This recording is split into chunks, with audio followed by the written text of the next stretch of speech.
Hi there, Julie here.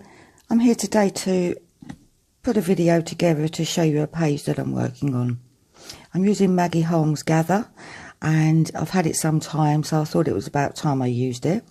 I'm going to overspray a doily with some mist. At this stage I'm unsure which colour to complement the Maggie Holmes paper with. There's so many to choose from. But in the end I'm actually going for a blue. So I overspray the doily and then put it to one side to dry.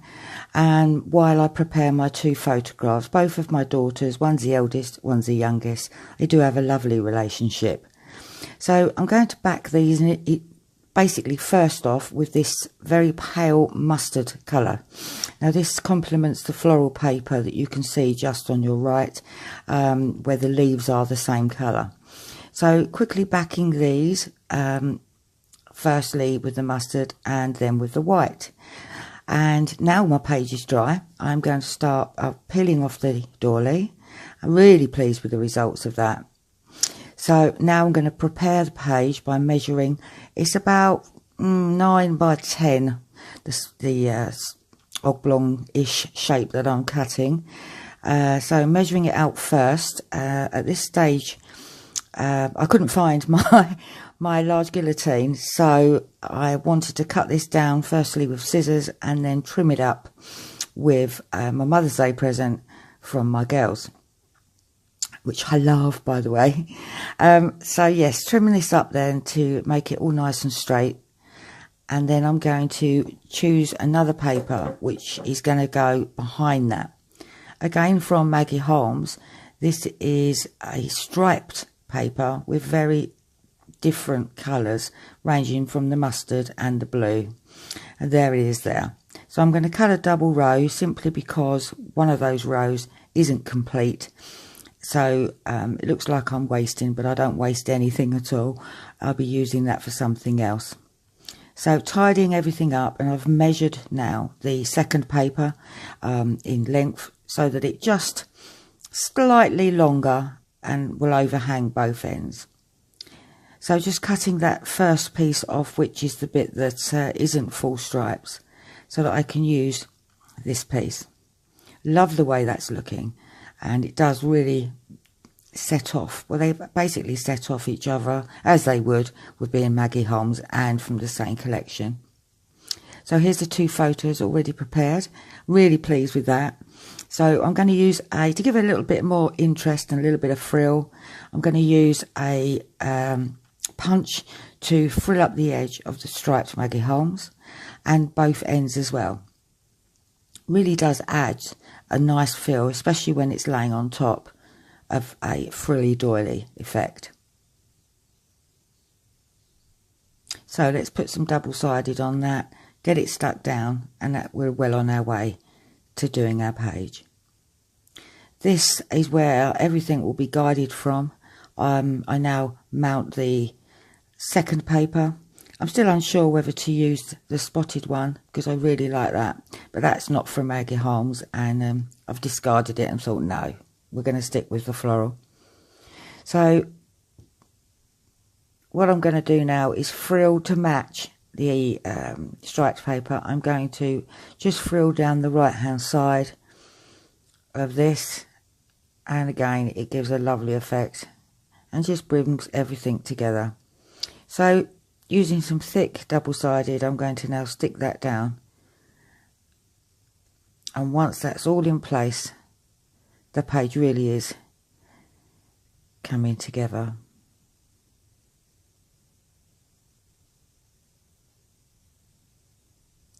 So placing my photographs basically to give me an idea of the embellishments that I'm going to use, but I really wanted some blue put in to complement the spray.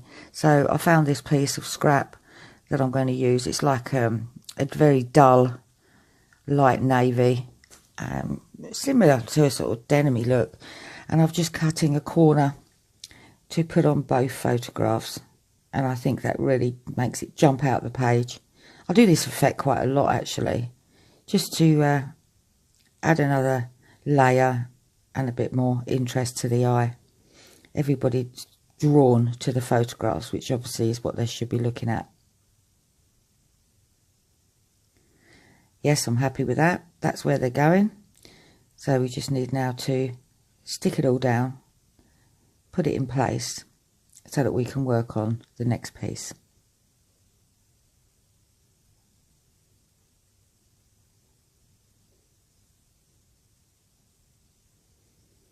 So I've mounted the photos on some foam, again to create interest and put a bit of height on the page.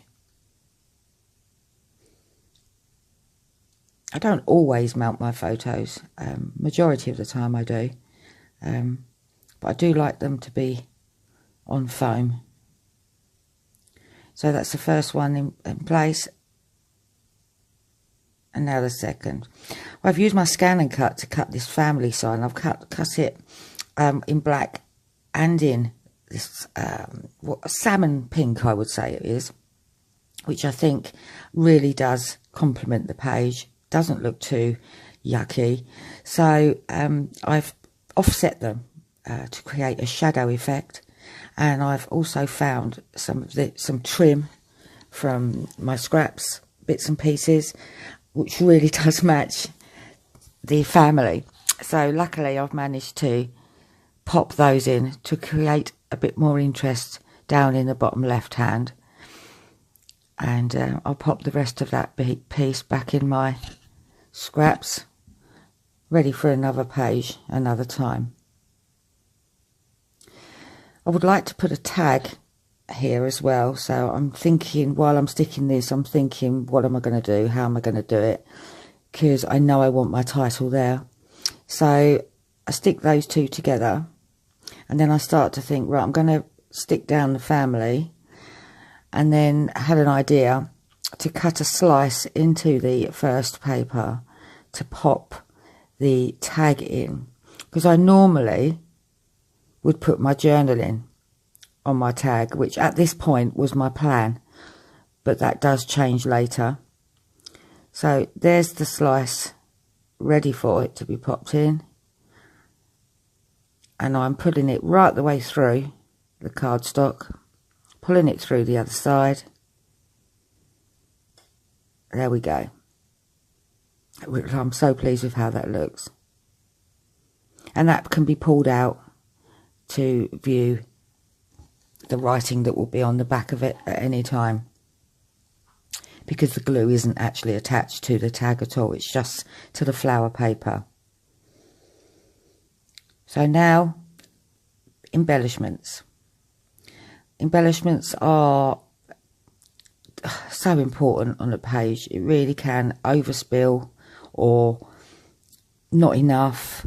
It's a fine line, so I do take quite a lot of time over my embellishments. Obviously this is speeded up, and I've cut pieces out and that, but I do love my Prima flowers, so some of those have been going in. And also I found some little bits and pieces like You and Me, little card sheets.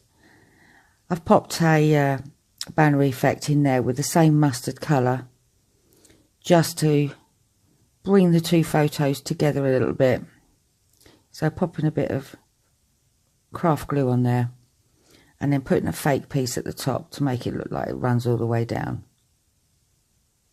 This is where I decide that I'm actually going to use a journal card to put my journaling on this time, which means I totally wasted my time doing the tag, but hey, that's crafting. So now I've put the flowers on the top of the tag. It can still be pulled out, which is great, because I did have quite a bit to write. I didn't realise. So I've just popped 3 flowers onto there, and I'm just looking through all my bits and bobs within the right colour range, obviously, to see what I've got and what I can add to the page. I changed my mind so many times. But overall, I did decide not to go with the either die-cut flowers or the chipboard. I decided to stick with just the Prima type flowers, simply because the page having a floral background did look overloaded with too many colours on it, so I do take those off. Still sorting. Oh, I do sort through a lot. Well, there again, I have got so much stash, the same as you. So popping the bits and pieces on that I've discovered, which is a little arrow pointing to the second photograph, and moments, and a butterfly.